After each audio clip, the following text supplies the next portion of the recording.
Эрхэм мөндөд үзэгчдээ Монголын үндэсний олон нийтийн телевиз Чингис хаан мужигаас хамтран бэлтгэдэг Монголын түүх нэвтрүүлэг эхэлж байна. Энэ удаагийн дугаараар монгол хэлний хамгийн эртний дурсгал хүйс толгойн бичээсийн тухай ярилцсанаа. Энэ удаад бид монголчуудын бичиг үсгийн түүхэнд одоогоор мэдэгдээд байгаа хамгийн эртний түүхэн сурвалжийн талаар хүргэхээр бэлтгэлээ. Нэвтрүүлэгт яригдах түүхэн сурвалжтай холбоотой хамгийн сүүлийн үеийн судалгааг анх удаа Монголын үндэсний олон нийтийн телевиз Монголын түүх нэвтрүүлгээрээ үзэгч олондоо хүргэж байна.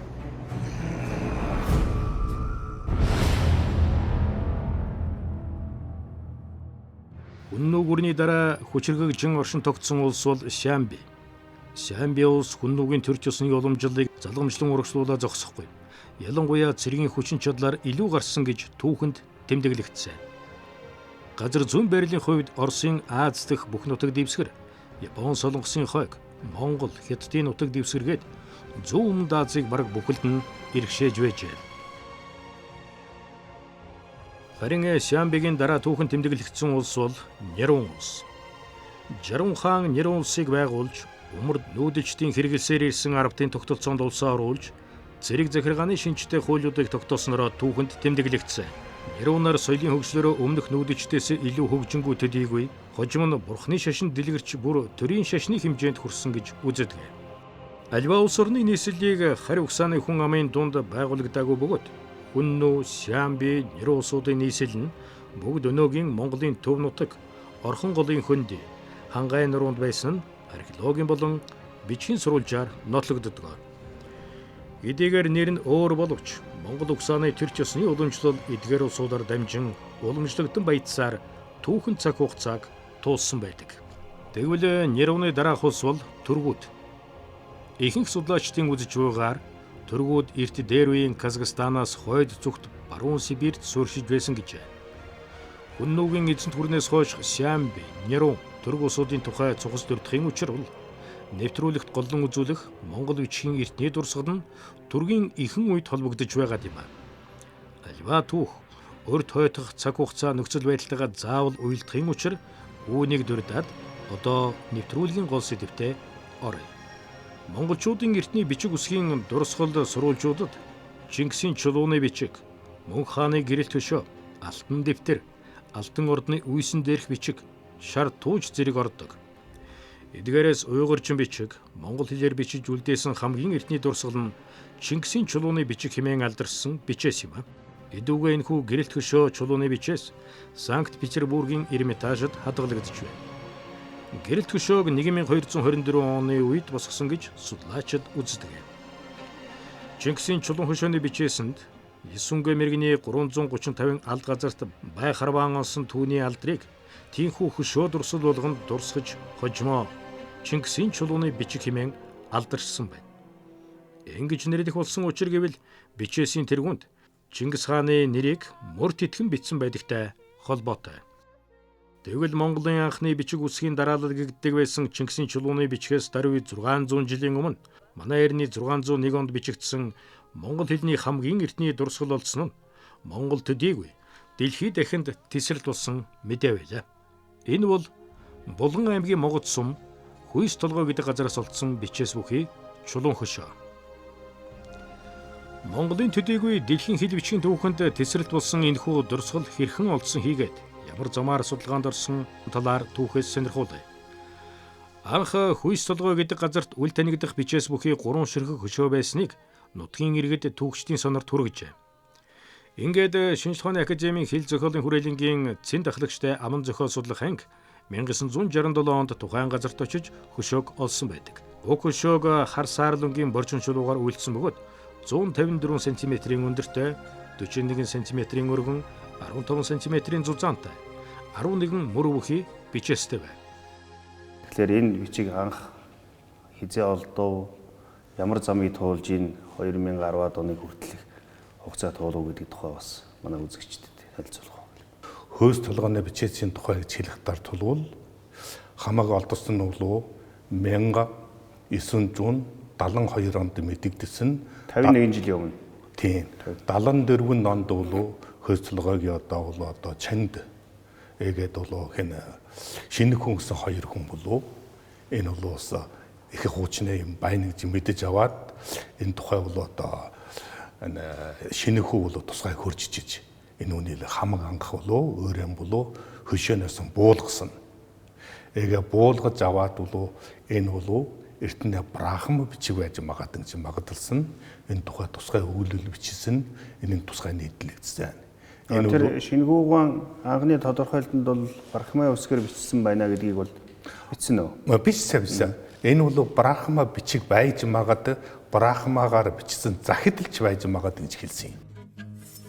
Эрдэмтэн Шинэхүү 1972 онд дээр хөчөөн бичээсийг хуулан буулгаж, мэдээлэл бичиж 1974 онд түүхийн судлалд нийтэлжээ. 1976 онд Наваан тус өшөөг Улаанбаатарт авчирч түүхийн хүрээлэнд яаралтай хадгалуулсан байна. Шинэхүүгийн хувьд уг бичээсийг хамгийн анх хуулж бичээд товч өгүүлэл мэдээлэл бичсэн гавьяатай ууган эрдэмтэн юм. Нэгэсэндээ Монголын эрдэмтэн Шинэхүү энэ бичээсийг брахми бичиг байх таамаглалыг анх дэвшүүлжээ. Энэ цаг хугацаа бол 1970-аад оны дунд үе. Харин түүнээс хойш бичээстэй хөшөө хав дарагдаж, эрдэмтэн түүхчдийн хинэнч энэ талаар дөрвтэй судалсан мэдээ олдсон байна. Ингэж явсаар 2018 онд Уур Монгол гаралтай Германы эрдэмтэн Хурцбаатар дээлх бичээс бүхий хөшөөг судлах эрхийг Монгол улсаас албан ёсоор авсан байна. Энэ үедээ мөр зэрэгцсэн Германы эрдэмтэн Мауэ, Орос гаралтай эрдэмтэн Вовын нар дээрх хөшөөнд мөн анхаарлаа хандуулан судлаж эхэлжээ. Чүн Дидер Мау бол галигласан одоо өөрөөр хэлбэл германаар хэлбэл транскрипшн хийсэн, транслитерацийн брахма үсгийг л буулгасан. Авиачилсан үзэгдлөөч 2 сар буулгасан. Тэгээд энэ Монгол хүн үзэг мөн байна. Ямар уулгын мэдээгүй, уулгын юуг нэг мэдээгүй.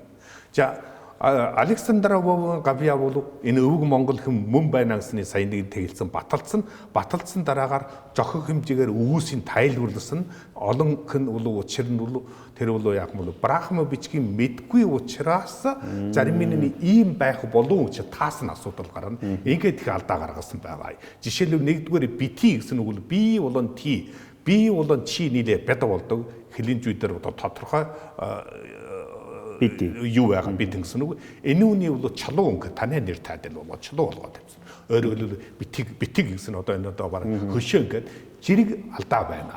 Тэгэд хараад энэ хүн гавьяа нь бол Монгол үзэг бичиг мөн бай, Монгол хүүгийн элемент мөн бай гэх баталсан. За уулга нь юу их дат бол энэ гурвал Францын нөгөө эрдэмтэн гурвал ампур мэдээгүй. Яагсан бараг ойгоор болон эртний төргийн хорогдоо байлдаана дайна тухай яаж. За ингээд жужааны үе юм байж магад. За энэ дотор хэлэх юм нэг бол байлдаан дайны тухай юу ч хэлээгүй. Хоёрдугаар жужааны тухай ямар ч үг гараагүй. Анакая гэсэн үг байгаа. Энэ үний бол одоо жужааны сүүлийн үеийн хаан. Жужааны Анакая хаан. Энэ ингэж үжижсэн. Энэ буруу. Би бол уулгын саяын таныг хэлдгээр бол эртний өвөг монгол хэлээр монгол брахма бичгээр төрхийн дээдсийн дахилгын тухай бичсэн. За бас нэг нь миний хэлсэн бол энэ үнэ Монгол брахми бичгийн хэдийн зүгийг хамаг ангас дуулдаг гаргасан. Үйс толгон хөшөөний Монгол брахми бичээс нь 1400 жилийн өмнөх манай эртний 601 он орчимд Монголын их нутагт бичигдсэн байна. Тэгэхээр түүнийг Монголын брахми бичгээр эртний монгол хэлээр эртний төргийн тахилгын тухай бичсэн гэж түүхчид тодорхойлж байна. Ер нь манай монголчууд Төв Азийн хийгээд умардын нүүдэлчдийн үндэстэн дотроос хамгийн анх өөрийн үг хэлээр тэмдэглэсэн үсэг бичгтэй болсон түүхтэй. Манай эртний 5-аас 6 дугаар зуунд эртний энтхийн санскрит бичгээс үүсэл нөлөөтэй хотон, тухран, томцог, согд, уйгар хийгээд монгол брахми бичгүүд үүссэн бүрэлдэжээ. Эдгээр брахми бичгийн 6000 гаруй бичмэл Берлиний Турфаны цуглуулганд хадгалагдж байна. Эдгээр 6 зүйлийн брахми бичээс монгол брахми бичг нь бараг хамгийн эртнийх болж хөшөө чулуун дээр бичигдэжээ. За энэ бол том шууган тийм ээ. Өөрөөр хэлбэл төргийн эхэн үеийн түүхэнд холбогдох энэ бичээс хөшөө чулууны бичээс бол ихэнх эрдэмтэд энэ 100 жилийн туршид түрк хэлээр л бичижсэн гэж ойлгож ирсэн. Тийм. Гэтэл түрк бичээс биш брахма үсгээр монгол хэлээр төргийн түүхтэй холбоотой ийм одоо анхны монгол хэлний дурсгал Тэгэхээр их сонирхолтой. Одоо монголчууд бол түүхэнд хамгийн олон янзын үсэг бичгийг хэрэгэлсэн. Тийм. За бүр зарим судлаачид хэлдэг хүннүүгийн үед хэрчих бичиг байсан ч гэх юм уу ингээд. Одоо ч Монгол улсын монголчуудын хэрэгжилж байгаа бичиг үсэг чинь орос бичиг үсэг үстэй. Тийм шүү дээ. Тэгэхээр бархмай үсэг. За тэгэл одоо уйгар үсэг. Тийм ээ ингээд олон хэлний төвд үсэг, олон хэлээр хэрэгжилж байсан. Ер нь энэ бархмай үсгийн дурсгал өөрөө хамгийн эртний үеийн хэдий үед байдгийг энд ер нь хаагуур тархсан. Энэ одоо ямар энэ бол мэдээж энтхэг тийм ээ. Энтхгээс одоо үүсэл гаралтай бичиг үсэг, энэ тархац, энэтэй холбоотой дурсгалууд ер нь өөр хаагуур их тархац байна. Сайхан асуулт байна. Энэ бол ялангуяа энэ тухайн анхааралсан хүмүүс заавал мэдэх. Манайхан гайхаж байгаа хаа үзэгчд маань бархмай үсэг гэж ямар үсгийг хэлээд байна гэж. Энэ ингэж хэл. Энэ үсэг бархмай үсэг гэж бол энтгийн санскрит үсгээс үүссэн. Санскрит үсэг тухайн үед бол маш олон үсэг хэлийг үг хэлийг тэмдэглэж байсан. За энэ хэлэх хам болъё. Энтгийн санскрит хоёрт салсан. Нэг нь умар хашаан явсан, нэг нь уруу шаан явсан. Тэгээд хойшаан явсны их юм бол санскрит купта брахма үсэг гэж байдаг. Энэ купта брахма үсэг нь бол он тооллын 2 дугаар зуунаас 4 дугаар зуунаа үед бичигдэж байсан. Одоо манай хүннүүгийн төгсгөл үеэс. Тийм. Купта үсгээс нь доошон бол Сина брахма үсэг байсан. Сина брахма үсэг бол 400 оны үед. Он тооллын 400. Жужааны төгсгөл үе. Тэгэд энэ үеэс бол яахан болов? Манай Монгол брахма бичиг гарч ирсэн. Монгол брахма бичгийнхээ дотор юугаар баримж авуулгын одоо богдын гişэ болон хөөс толгойн гişэ. Хөөс толгойд бол 2 байгаа. Нэгэнт Монгол брахми бичиг нь монгол бичгийн хамгийн эртнийх болж хөшөө чулуун дээр бичигдсэн болохыг эрдэмтэд тогтоолоо. Энэ бол одоогоос 1400 жилийн өмнө монголчууд бичгийн төгсгөлтэй байжээ гэдгийн хөдөлшгүй баталгаа юм. Тэгвэл хөөс толгойн бичгтээ бүх талаараа төстэй байх нэгэн шинэ хөшөөний тухай одоо танилцуулъя. Энэ бол Аранга аймгийн музейд байгаа брахми үсгээр бичигдсэн бугтын гэрэлт хөшөө юм. Одоо энэ бидний ирсэн газар бол Аранга аймгийн Цэцэрлэг хотын одоо энэ хуучнаар Заяа хүрээ гэж энэ музей болсон. Энэ эртний сайхан барилгын дотор энэ яг төв хэсэгт голлуулаад тавьсан мэлхий чулуун дээр босгосон. Дээрээ бол одоо чонын одоо толгой хөшөөтэй. Дунд төвтэй бол одоо согд өчгтэй, ардаа бол барахмын үсгтэй, барахмын өвчгтэй юм хөшөө гэж үздэг. Энэ 550-аад он тэрнээс хоошоо Төрөө төргийн хаант улсын үед хамаардаг. За Төрөө төргийн хаант улсын үед бол бас Торгон замын харилцаа их маш сайн хөгжиж байсан. Тэгээ энэ бүс нутагт байсан хаадууд тэр дундаа бол бас олон төрлийн шашин соёл орж ирж ирсэн. Нэг нь бол энэ барахмын үсгтэй хөшөө, согд үсгтэй хөшөө байгаа. За энэ үед бол Жанас Гүфти гэдэг хүн Цэв улсаас хөөгдөд Тасмаар хаанд оргонол ирж ирсэн байдаг. Тэр Тасмаар хаан бол будны шашныг одоо илүүх хүндэд гэж өөрийн одоо язгууртныхаа хүрээнд бол шүтдэг тагтдаг байсан бол л да. Тэгээ тэр хүн бол тэр шашны том сурталтныг бол энэ дацаач өөрийнхөө эвэлд авч олон хөшөө дурслуудыг босгосон гэж ярьдаг.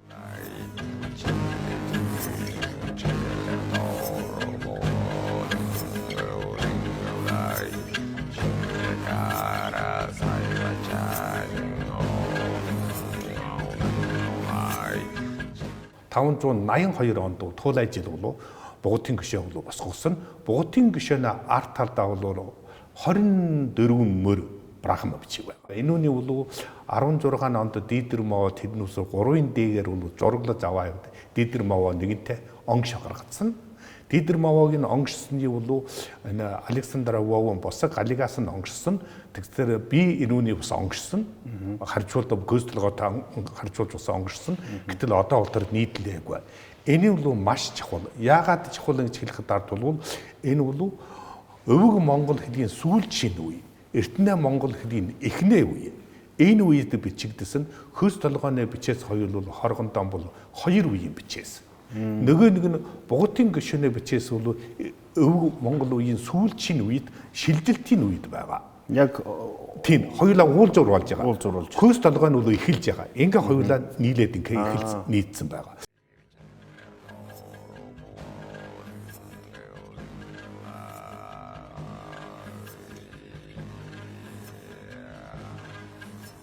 Энэ бол бугтын чулуун хөшөө.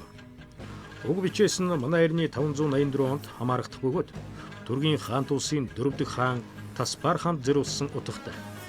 Уг бичээс нь яст мэлхийн суурин дээр 47 см өндөртэй, 198 см өндөртэй, чон титэмтэй хөшөө хэлбэртэй. Хөшөөний урд согд хил дээр мөн бичээсүүдтэй. Богдын хөшөөний брахми бичээсийг тайлах судалгааны ажлыг Оросын судлаач Вовин холбооны бүгд найрамд Герман улсын эрдэмтэнтэй хийсэн байна.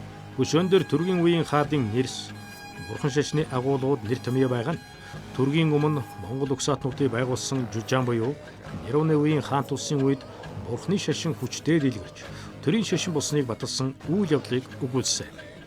Хамгийн чухал нь түрк хэлнээс өмнө монгол хэл өргөн хэрэглэгдэж байсныг энэ хөшөө баталж байгаагаараа бас үнцэнтэй. Богдын гişээ болов Татвар хааны тухай бичсэн гişээ согд хэл дээр бичиж байгаа. Гэтэл ард байгаа юун дээр юм болов брахма бичиг дээр яаж бичиж яах юм? Татвар мохган хагаан суунам чидааду ийм үг байгаа. За юу гэсэн үг? Сайхан ойлгоцоход татвар мэдэж байгаа. Тэр хааны нэрийг хоёрдугаар хааны Моган хаан бос тэр нэрийг суунам Хаан суухын суух. Суунам гэсэн үг гарч ирнэ. Энэ дээр жагаан төмөр дөгөө багш маань жилтвс жагаан хэлдэг. Суунам чидааду. Юу гэсэн үг вэ? Татвар хаан Мохан хаан төрөд суу. Чидаан чадал. Чадлын эзүүр нь чадаа. Чадал гүчэндээ байвал төртэй байна. Төрөд суу гэсэн. Одоо та бүхэндээ хүйс толгойн бичээс зохиогдох үеийн Монгол нутаг дахь овг аймагуудын нөхцөл байдлын талаар товчургий.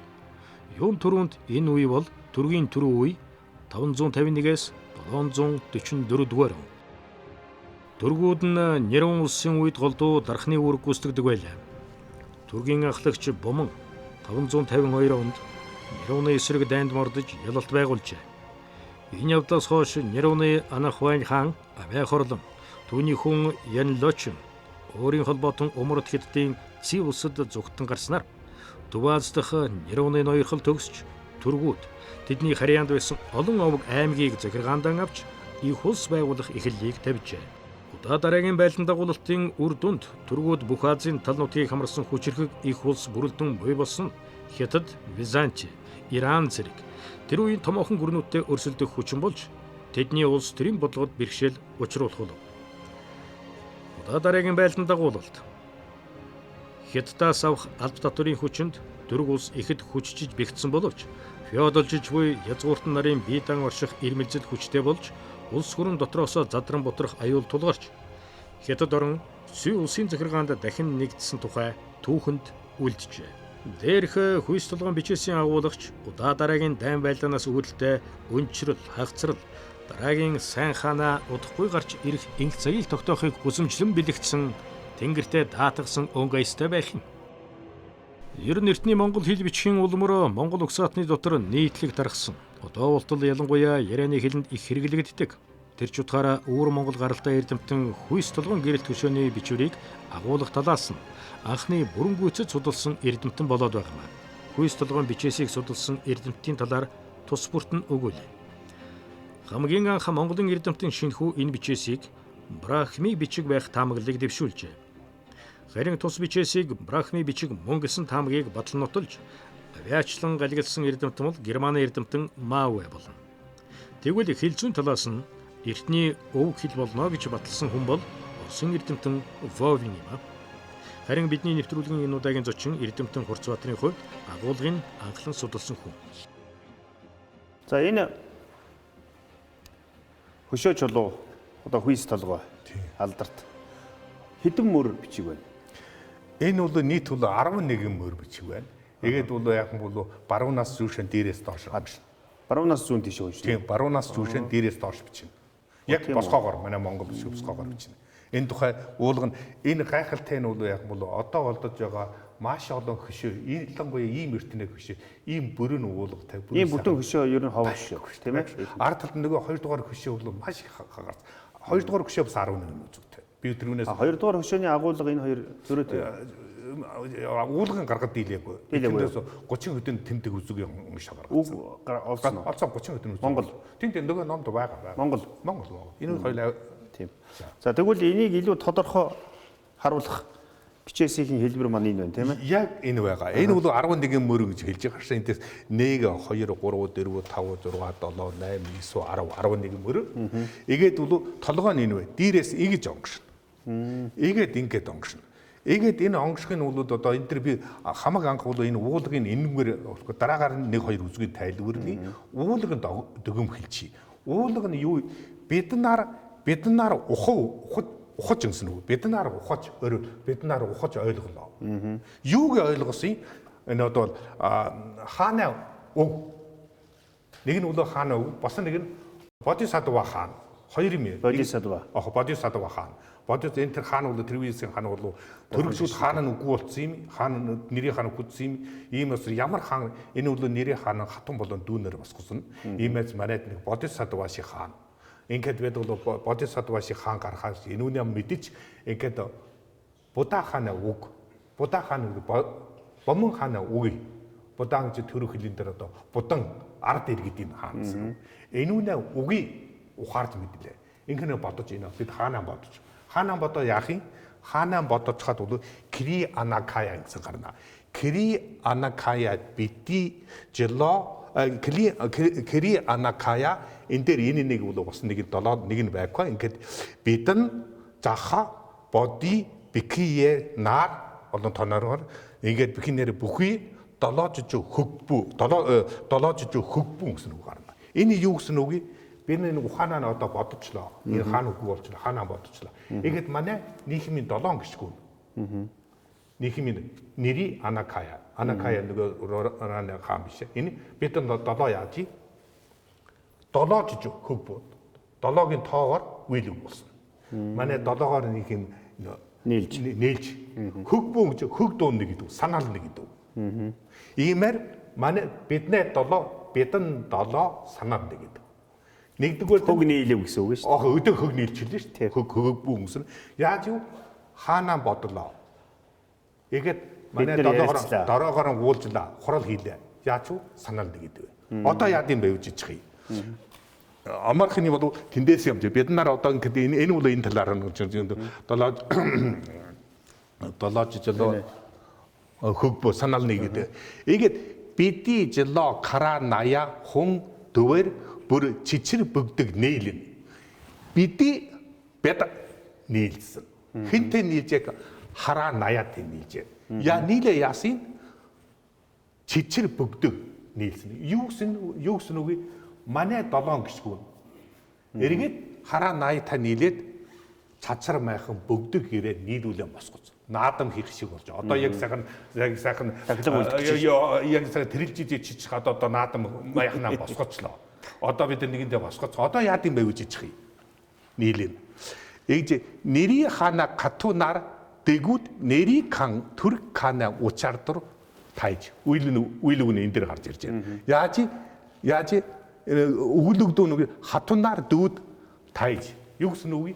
Нэри хатна яг одоо нэри хатан хатун болон дүүнэр нэри хаан болон төрөх хаанаа учиртар дахиж тийм ээ. Дахилгаан хийж. Одоо сая босгоцсон юм одоо дахилгаан хийж шүү дээ. Таны дөрөвний хэлсэн одоо энэ дээр хагаан гэсэн үг энэ олон байж та давдаг гэж байна. Энэ дээр би тэр энүүндэг хэлээ. Ингээд дахилгаан хийж. Одоо дахилгаан хийсэн дараа яа гэв. Одоо бид наадам одоо 93 наадам хийн манай Монголд тэр үс наадам биш энэ чинь дахилгаан хийж тайж. Тайжун хаагаараа тайжуу. Кри киркэн баргачи хэвчүү төгөөжүү. Энэ төгөөжүү хэвчүү үйлгүүр гараад ирсэн. Жиргэж хөвөйлөв, нөхчөр хөвөйлөв. Чүгэн яаж кри овгийн киркэн ядган хэвхэлжин бүжиглэж байна. Ингэж тэр барга овгийн бакраач, барга овгийн тэнгэр дуудаа чинь төгөөж юу? Нууд авчаад ихсийн гişиг бэлүүр сархадыг яг хочдуулуун гэж асуудаг шүү дээ. Өөлөнг. Иймээс дахилгадаар энэ хүн болов энэ дуудаач хүн болов энүүний төгөөж өгч. Гიშгий. Онолын талаар таарж байгаа төгөөж. Төгөөжсөн дараа яаж Укавар хааны жолоо. Энэ үгийг сая би тайлбарласан. их хааманд жол өргөнө чүв хааны жолоо түүн одоо энэ дээр түүн төгөнө төвээр энэ дээр төвээр ийгээд энэ дээр хүртэр болоо яах юм болов энэ хоёр энэ мөрийг би оншаагүй Уншаагүй. үзэг бичгийн бүр нэг нэгээр оншаа гаргацсан өглүүрийг оншаагүй ийм учраас манай монголчууд ялангуяа залуу судлаач юм байхгүй гэж Хурцбаатар бүр хийчлээ бодог энд үлдээж Яагаад уншив? заах мадаг тавь багсаг мадаг тавь За. энэ нэг хоёрдугаард нь бүхэн юм оншдог алга үгүй Хажуугийн хүмүүс үлдээж байна. заавал хотын хөнд үлдээх хэрэгтэй за их чадар болов одоо яаж энэ дэр бид нэрийн хаан түрэг хаан көжин обож дулааваж өгсөн рүү гараа көжин обож дулааваж энэ одоо үеилгүүн гарч бид нар бол яг нэрийн хаан бол түрэг хүчин түрэг хааныг үзэн эдгээр хаан эдгээр усудаа одоо дахиж манай хаан дахиж болоод тэгэхээр гүжин овж ямар нэгэн овдсаар сүнисийн дахин далал дуудаж жулаавааж жоловаа гэж сая гарсан. Оохой жоловааж ингэж би дахил энэ үнэ хураан гүлж жоловааж эгэ жоловааж тэгж дарахад живи өг битги sig big дархан битвэ. Дарахад живи гэдэг хүн өг бичгийг бол дархан бичвэ. Дархлан бичсэн. Мөнхлөв гэсэн үг. Мөнхлөв гэсэн. Тий. Энэ үг одоо ямар ч илгаагүй шүү дээ. Тий. Одоо дарахад живээ дархан бичвэ гэж үзүүлж хинч ойлгоно шүү. Харин тий. Ингээд хүйс тулгын чулуун хөшөөн дээр Брахма бичгээр монгол хэлээр юун тухай бичсэнийг Хурцбаатарын орчуулгаар товчхон хүргэе.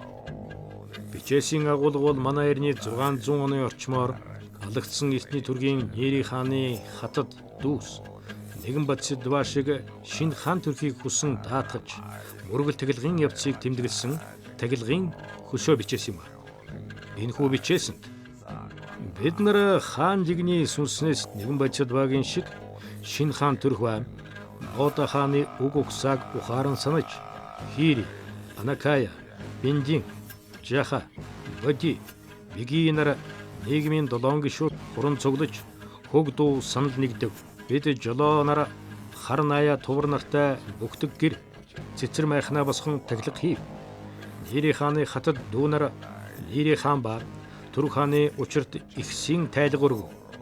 Хири овгийн хэрхэн удган бараг овгийн сүнс дуудаж хэвхэн бүжиглэж ихсийн хишгийг даяарууланд түгээн тарааж овгийн хас ухаант нараас их хаан баг хаанд зул өргөн өчөв.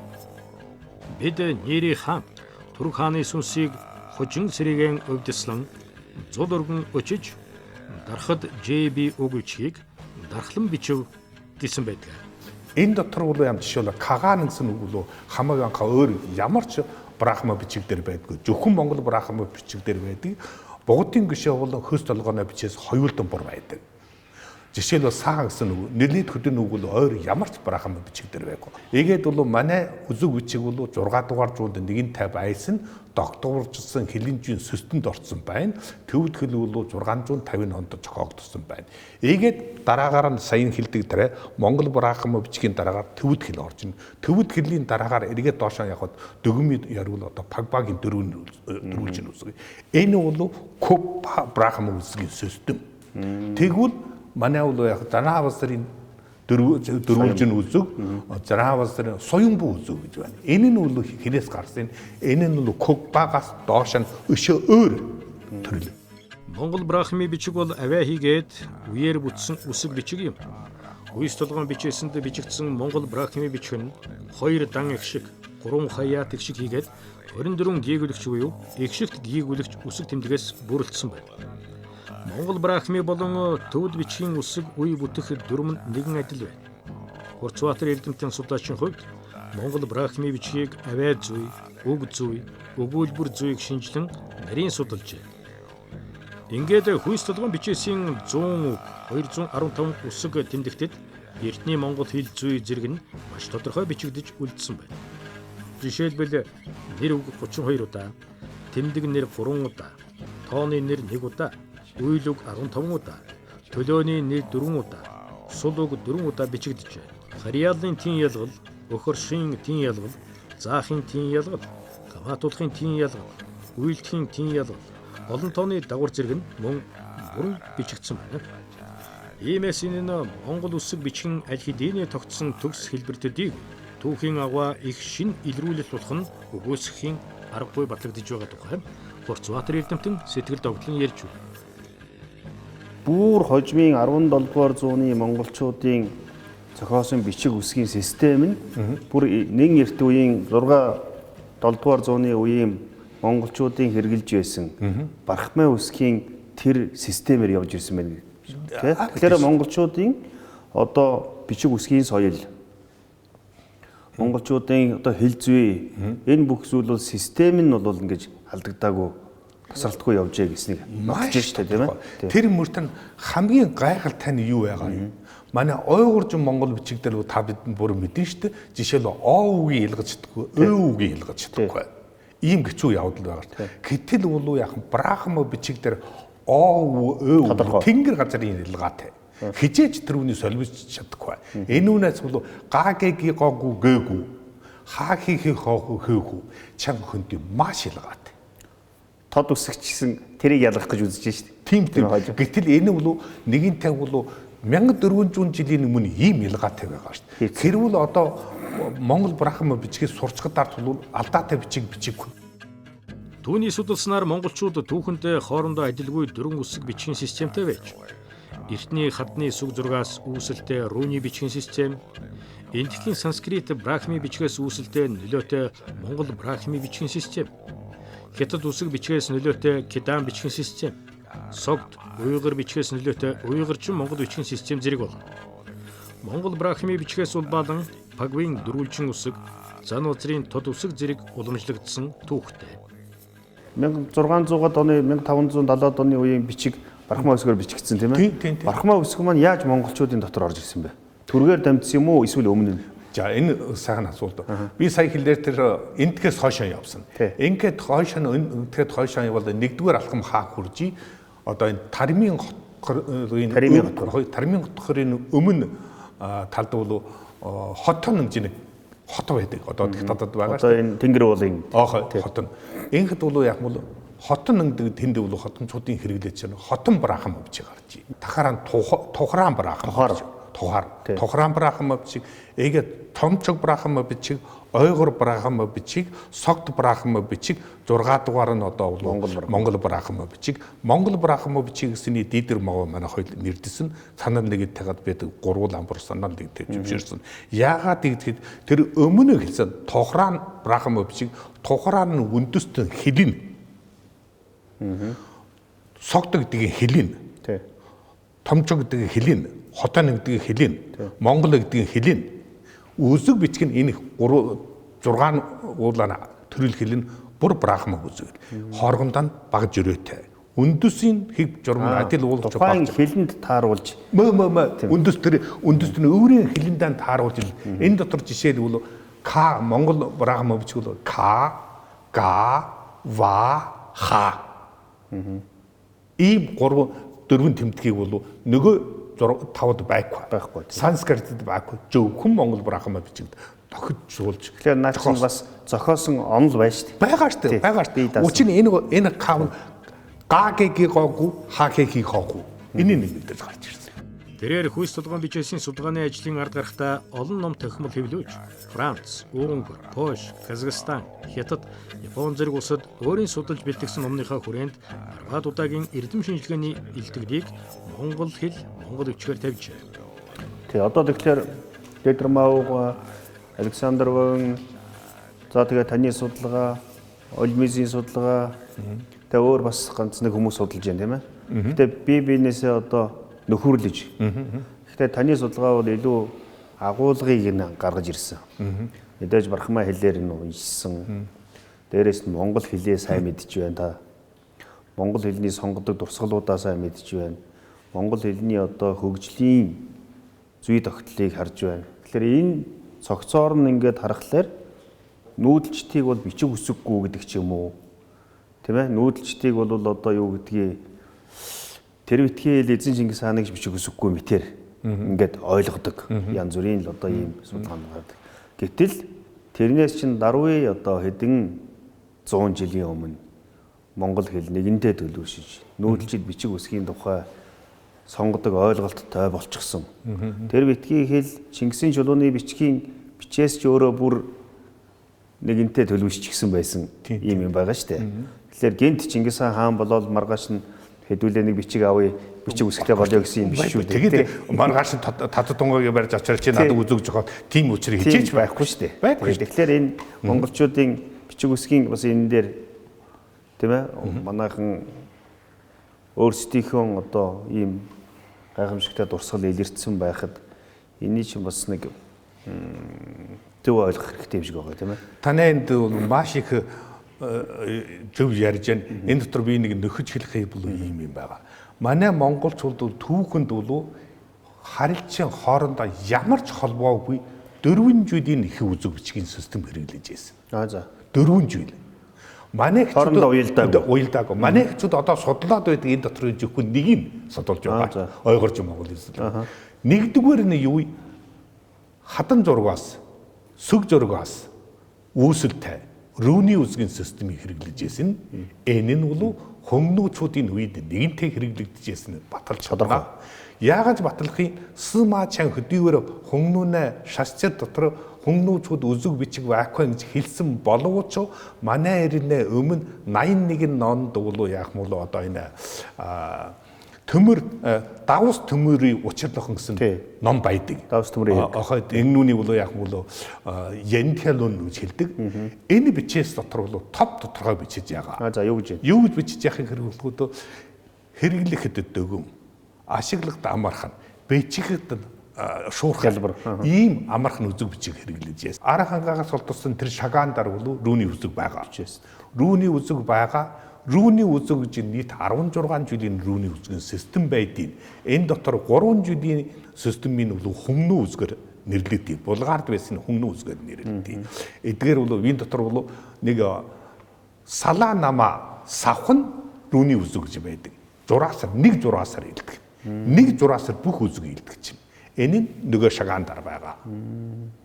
Энэ 4 бичгийн систем бол хоорондоо ямар ч юу баг. Хоолойгоо шүү. Бүр шал өөргүй юм. Гэхдээ бүгдийг нь монгол хэлнийхэн аваа бүх зүйлдээ тааруул. Бүгд монгол хэлийг тэмдэглэсэн. Энэ ателгүй үзэг бичгээр монгол хэлийг үзэг бичгийн үзэгжийн хэмжээ нэг юм байдаг. Үзэг бичгийн түүх хэмжээ байдаг. Энэ үнээс судал хамгийн сонирхолтой бүр манай монгол хэлийг тэмдэглэсэн шүү дээ. Энэ гайхалтай байна. Ийхүү Эрдэмтэн Хурцбаатар хүйс толгойн бичээсний Брахма усгийг агуулга аваа зүүн талаас нь судалж монголчууд өдгөөгөөс 1400 жилийн өмнө өөрийн гэсэн бичиг үсгтэй байжээ гэдгийг баталж байгаагаараа үнэлж баршгүй юм. Нөгөө талаас нүүдэлчин угсаатан овогтны түүх, соёл заншил, шашин шүтлэг хийгээд тайлах тахилгын соёлыг судлах чухал орон зайг нээж өгч байгаагаараа дараагийн эрдэмтэдэд хүндтэй алхам болжээ. Мөн саяхны хүртэлх түрк хэлний бичээс олдоц ихтэй баримттай байсан учраас түрк хэл судлал их хөгжиж байжээ.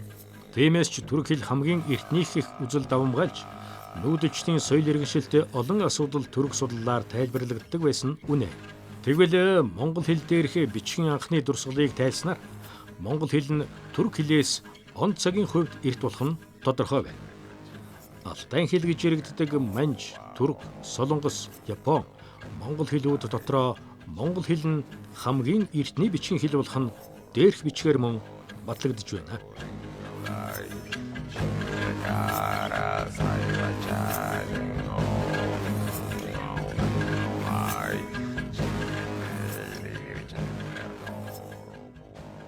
Хүмүүндэд үзэгчтэй Монголын үндэсний олон нийтийн телевиз Чингис хаан музейгаас хамтран бэлтгэж буй Монголын түүх зураг нэвтрүүлгийн энэ удаагийн дугаар үүгээр өндөрлөж байна. Нэвтрүүлгийн дараагийн дугаарт бид Түргийн хаант улсын тухай голлох түүхэн баримтуудыг үзүүлэх болно.